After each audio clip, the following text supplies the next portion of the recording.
Hi, I'm Miles and this is Auto-Minded.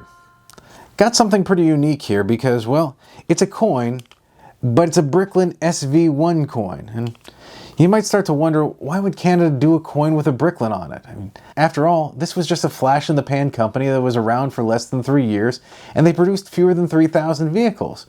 And Canada really is a major manufacturing powerhouse because they've had entire makes and models just for them.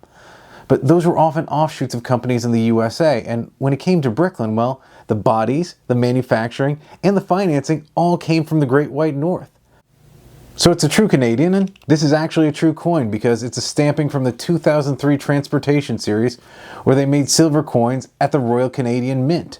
And the presentation is done quite well, where you get this nice metal case, which is definitely ironic considering the Bricklin was a fiberglass car, and inside there's an explanation of the company. It's in English and French, as you'd expect, and it manages to be flattering while still being honest.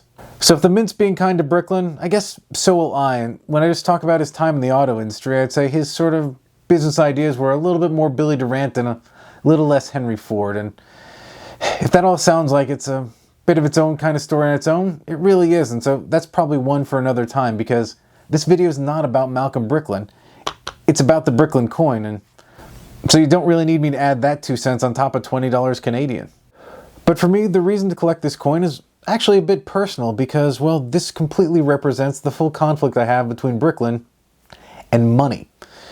You see, I was friends with Ira Edelson, and he was the CFO for Bricklin under a later company where he was importing Yugos.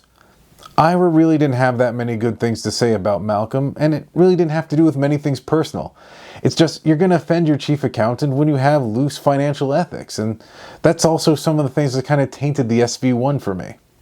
But then in 2024, I attended an event which was Malcolm Bricklin's 85th birthday, and also happened to be the 50th anniversary of the Bricklin car.